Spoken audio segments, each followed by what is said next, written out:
Kronologi insiden soda api tumpah di Padalarang, Bandung Barat, perusahaan janji ganti rugi.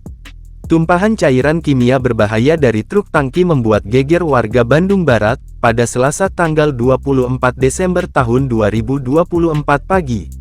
Truk tangki dengan nomor polisi D9475AF mengakibatkan kerusakan massal pada kendaraan di Jalan Raya Padalarang, Purwakarta. Cairan yang diketahui sebagai kaustik soda liquid atau soda api dengan kadar NaOH 48% ini tumpah di sepanjang jalur dari Cikalongwetan hingga Padalarang.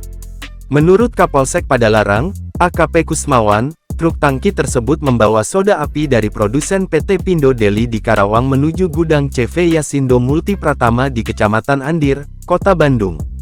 Sopir truk berangkat pada Senin tanggal 23 Desember tahun 2024 malam sekitar pukul 21.30 waktu Indonesia Barat tanpa ditemani kernet.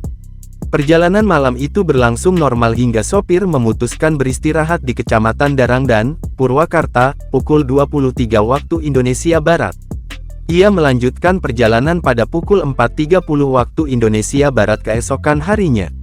Namun, di Kampung Cikamuning, Padalarang, seorang pengendara motor menghentikan truk untuk melaporkan adanya kebocoran pada tangki. Setelah dicek, cairan soda api sebanyak 20 ton telah tumpah sepanjang 8 km, mulai dari Jembatan Cigentur di Kecamatan Cikalongwetan hingga Kampung Cikamuning di Padalarang.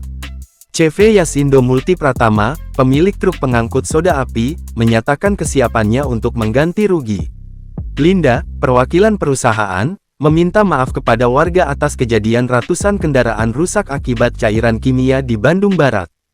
Kami sangat menyesal atas insiden ini dan berjanji akan menanggung semua kerugian, baik biaya perbaikan kendaraan maupun pengobatan korban, ucap Linda saat menemui warga di Padalarang.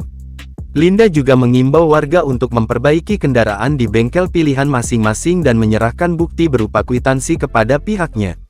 Kami akan membuat grup WhatsApp untuk mempermudah komunikasi terkait ganti rugi ini, tambahnya.